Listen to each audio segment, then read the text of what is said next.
बिस्मिल्लाहिर्रहमानिर्रहीम, अस्सलाम वालेकुम नाज़रीन, आप देख रहे हैं नोक अंदाज में आपका होस्ट जमाल सिद्दीकी। उम्मीद करता हूँ आप खुश होकर होंगे। नाज़रीन इकराम, आज अनहोनी ही हो गई है। बिलावल भुट्टो की ललकार ने इलेक्शन कमीशन की दोगली पॉलिसी का पर्दाफाश कर दिया। आज मुल्क के साबिक कम उम्र वजीर खारजा ने इल्ज़ाम आयद कर दिया कि इलेक्शन कमीशन एक जमात को सपोर्ट कर रहा है।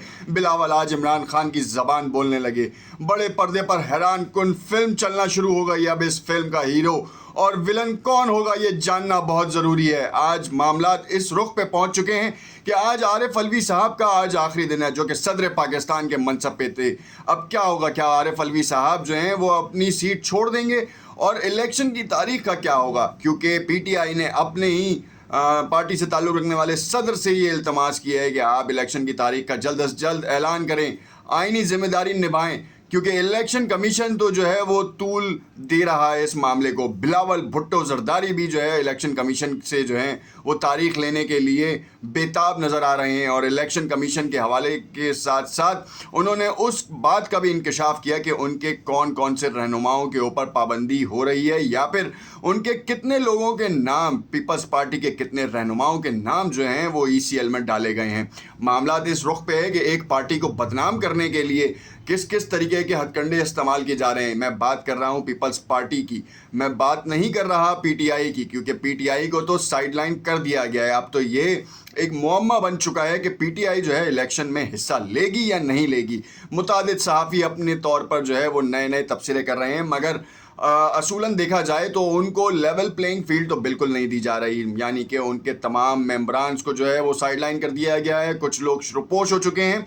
और सबसे बड़ी बात यह है कि चेयरमैन पीटीआई के लिए कल का दिन बड़ा अहम है। क्या कल जो है वो अटक जेल में साइफर केस में समाअत जो होगी उसमें जज अबुल हसनात जो हैं वो क्या ज़मानत उनकी एक्सेप्ट करते हैं? ये एक बड़ा अहम फैसला है, क्योंकि ये कोर्ट का केस है, कोर्ट जेल में लगी है और कल बाकायदा तौर पर इसकी समाअत होगी।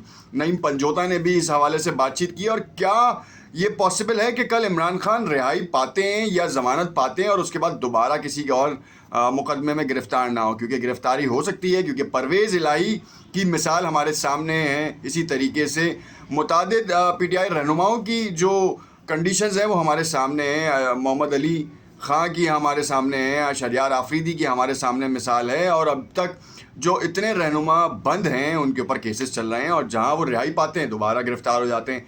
मतलब ये तो बॉल एक पॉट से दूसरे पॉट, दूसरे पॉट से तीसरे पॉट, और सबका मरकज़ जो है ना वो जेल है। किसी ना किसी केसेस में गिरफ़्तारी डाल दी जा रही है, और जो कि कानून के मुताबिक है। जो FIR में नामजद हुए हैं उनके ऊपर काम हो रहा है। अब इसके ऊपर फैसला आना अदालतों का काम है, मगर इतने केसेस के ऊपर जज साहिबान क्या सिर्फ सियासी मुकदमात सुनने के लिए रह गए हैं? बाकी मुल्क में और कोई केसेस नहीं है? ये एक लम्हा फ़िक्रिया है। बंदियाल साहब के चीफ जस्टिस ऑफ पाकिस्तान जो इस वक्त हैं उनके आखिरी 8 दिन रह गए हैं, और उसके बाद क्या कहानी होने जा रही है? और क्या इमरान खान की जो एक्चुअल केस की समाअत है वो बंदियाल साहब के पास जो है वो कोर्ट में आएगी या नहीं आएगी? क्योंकि इस वक्त शहबाज गिल साहब की तरफ से बंदियाल साहब के ऊपर बड़े सवालात उठ रहे हैं, और उन सवालात के जवाबात अब तक जो है ना वो तलाश के लिए ढूंढे जा रहे हैं कि क्या वाकई बंदियाल साहब जो हैं वो पीटीआई के साथ हैं या फिर इंसाफ के साथ हैं।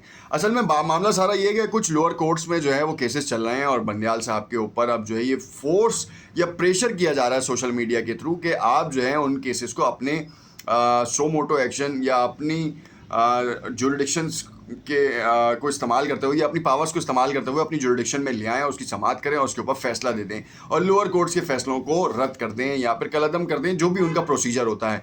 मगर ये गायबाना प्रेशर जो है वो डाला जा रहा है पीटीआई के ऑफिशियल अकाउंट्स के थ्रू भी। ये सरासर गलत है, जो कि अगर हम इंडिविजुअल कैपेसिटी में देखें तो ये एक किसी भी एक इम्पैक्ट, किसी भी एक कह लें कि शख्स के ऊपर जो है ना ये बड़ा ख़तरनाक काम हो जाएगा, और फिर पूरा इदारा इसमें इन्वॉल्व हो जाता है। खैर, मामला सारा ये है कि आज बिलावल भुट्टो जरदारी साहब ने कहा क्या, उसके हवाले से मैं आपको बताऊं, क्योंकि ये बड़ा एक अहम क्रूशल मामला है। नाज़रीन किराम, अगर आपने अब तक चैनल को लाइक एंड सब्सक्राइब नहीं किया तो उसे लाइक एंड सब्सक्राइब करें, ताकि आने वाली तमाम वीडियोज़ के नोटिफिकेशन आपको मिलते रहें। पीपल्स पार्टी पहले भी इलेक्शन के लिए तैयार थी। मौलाना के बयान का जवाब जल्द दूंगा। मौलाना साहब गायब है मंजर आम से, कोई मीडिया उनकी कवरेज नहीं कर रहा, उनको वो अहमियत नहीं मिल पा रही। क्यों? क्योंकि उनका वज़न नहीं बढ़ पा रहा।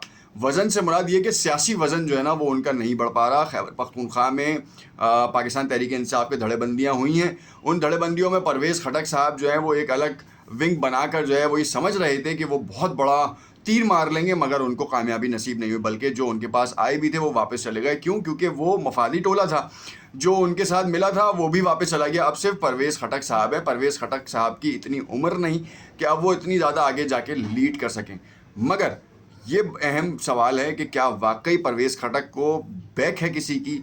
ये एक बड़ा क्रूशल मामला है। उससे पहले मैं आपको बताऊं कि बिलावल भुट्टो जरदारी की जो ललकार थी ना, वो बड़े बड़े मामलात को लेके गई है। उन मामलात में सबसे पहले जो बड़ा मामला सामने आया वो क्या था कि उन्होंने कहा बिलावल भुट्टो जरदारी साहब ने कि मामला ऐसा। मैं आपको इसके हवाले से मज़ीद तफसीलात जो है नेक्स्ट वीडियो में देता हूँ, और फिर उसके साथ आपको बताऊँगा कि आखिरकार मामलात क्या हुए। देखते रहिएगा अनोखा अंदाज।